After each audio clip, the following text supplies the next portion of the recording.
മനുഷ്യ ശരീരം ഡോക്ടർമാർക്ക് ചികിത്സോപകരണങ്ങൾ മറന്നുവെക്കാനുള്ള ആയുധപ്പുരകളായി മാറുകയാണോ? രോഗികളുടെ ശരീരം എന്നത് ആയുധപ്പുരകളാക്കി മാറ്റുകയാണോ? ശസ്ത്രക്രിയ കഴിയുന്ന ഓരോ രോഗിയും ബോധം വീഴുമ്പോൾ ഡോക്ടർമാരോട് സാറന്മാരെ എൻ്റെ ശരീരത്തിൽ ദയവ് ചെയ്തൊന്നും മറന്നു വെച്ചേക്കരുതേ, ഒന്നും കൂടെ ഒന്ന് പരിശോധിച്ചേക്കണേ എന്ന് പറയുന്ന അവസ്ഥയിലാണ്. ആലപ്പുഴ വണ്ടാനം മെഡിക്കൽ കോളേജിലെ ആ പാവം സ്ത്രീയുടെ വയറ്റിൽ മറന്നുവെച്ച കത്രിക നമ്മയെല്ലാം പേടിപ്പിക്കുന്നത് ഈ രീതിയിലാണ്. അതുകൊണ്ട് തന്നെ സർക്കാർ ആശുപത്രികളിൽ ശസ്ത്രക്രിയ കഴിഞ്ഞ പലരും ഇപ്പോൾ ആ ഭാഗങ്ങളുടെ വിശദമായ എക്സ്റേ എടുക്കുന്ന തിരക്കിലാണ്. വല്ല കത്രികയോ കത്തിയോ പഴകിയ പഞ്ഞിയോ കണ്ടുകിട്ടിയാലോ എന്നുള്ള ഉത്കണ്ഠയാണ്. വണ്ടാനത്തെ സ്ത്രീയുടെ ശരീരത്തിൽ ഉപേക്ഷിക്കപ്പെട്ട ആ കത്രിക പരോളിൽ കിടന്നത് 5 വർഷമാണ്. ഈ 5 വർഷം എന്നത് ഈ നാട്ടിലെ രാഷ്ട്രീയക്കാർക്കും ഭരണാധികാരികൾക്കും ഒരു മാന്ത്രിക സംഖ്യയാണ്. ഈ നാട്ടിൽ ഒരു സർക്കാർ അധികാരത്തിൽ വന്ന് സത്യപ്രതിജ്ഞ ചെയ്ത് ഭരണം പൂർത്തിയാക്കി അടുത്ത തെരഞ്ഞെടുപ്പിനെ നേരിടാൻ പോകുന്ന കൃത്യം കാലയളവ് 5 വർഷം. അതായത് ആ സ്ത്രീയുടെ വയറ്റിൽ ആ കത്രിക കുടുങ്ങിയ 2021 ഇവിടെ ഒരു സർക്കാർ അധികാരമേറ്റു. ഇതേ 5 വർഷത്തിനിടയിൽ ഇവിടെ 2 ആരോഗ്യമന്ത്രിമാരുമുണ്ടായി.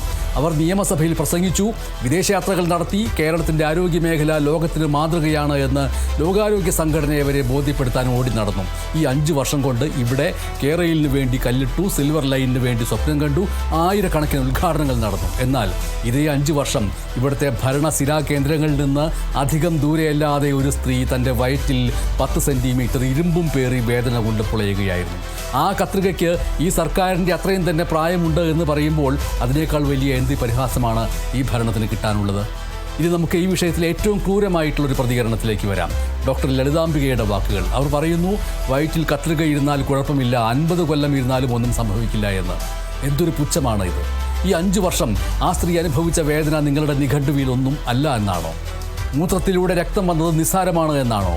ഒരു സാധാരണക്കാരൻ അല്ലെങ്കിൽ സാധാരണക്കാരി സർക്കാർ ആശുപത്രിയിൽ എത്തുന്നത് സ്വകാര്യ ആശുപത്രിയിൽ പോകാൻ പണമില്ലാത്തത് കൊണ്ടാണ്. ആ നിസ്സഹായാവസ്ഥയാണ് നിങ്ങൾ പരിഹസിച്ചുകൊണ്ടിരിക്കുന്നത് നിരന്തരമായിട്ട്. 50 കൊല്ലം കത്രിക ഇരുന്നാലും കുഴപ്പമില്ല എന്ന് പറയാൻ ഏത് മെഡിക്കൽ പുസ്തകമാണ് നിങ്ങളെ പഠിപ്പിച്ചത്? ഇത് വെറുമൊരു അശ്രദ്ധയല്ല, ഇതൊരു ക്രിമിനൽ കുറ്റമാണ്. ഒരു രോഗിയുടെ ശരീരത്തെ വെറുമൊരു ഇറച്ചി കഷ്ണമായി കാണുന്ന മെഡിക്കൽ മാഫിയയുടെ മനോഭാവമാണ് ഇവിടെ പുറത്തു വന്നിരിക്കുന്നത്. സ്വന്തം കുടുംബത്തിലെ ആർക്കെങ്കിലും ഇത് സംഭവിച്ചാൽ ഈ ഡോക്ടർ ഇതേ ന്യായീകരണം പറയുമോ എന്നുള്ള ചോദ്യം സാധാരണക്കാർ നിരന്തരമായിട്ടും മറുചോദ്യമായിട്ട് ചോദിച്ചുകൊണ്ടിരിക്കുന്നത് അതുകൊണ്ടാണ്.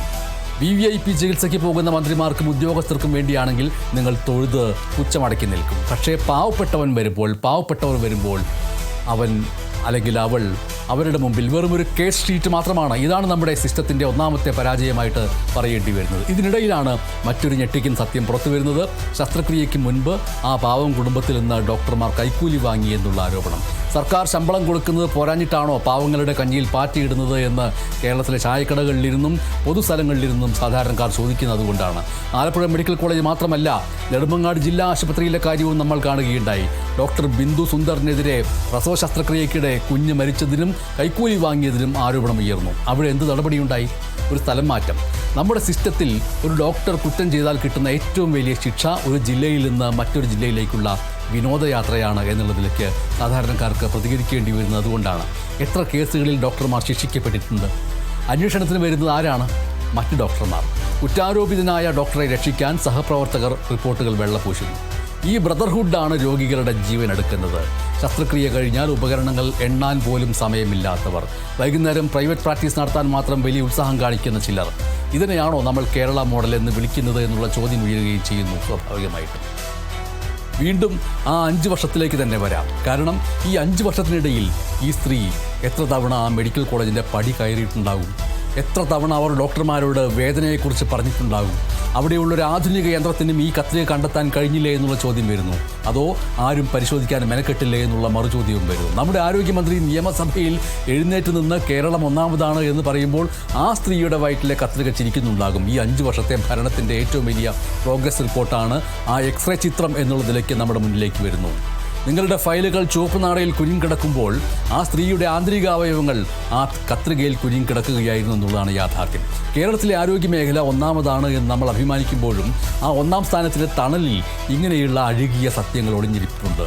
50 വർഷം കത്രികയിരുന്നാലും കുഴപ്പമില്ല എന്ന് പറയുന്ന ഡോക്ടർമാരും 5 വർഷം ഭരണത്തിന് കിട്ടിയിട്ടും ഒരു പാവം രോഗിയുടെ വേദന കാണാത്തവരും ഈ നാടിന് ആവശ്യമുള്ളവരാണോ എന്നുള്ള ചോദ്യവും സ്വാഭാവികമായിട്ടും വരുന്നു. ആ കത്രിക വെറുമൊരു ശസ്ത്രക്രിയാ ഉപകരണമല്ല, അത് ഈ സിസ്റ്റത്തിൻ്റെ കഴുത്തിന് നേരെ പിടിച്ച ആയുധമായിട്ട് മാറുകയും ചെയ്യുന്നു.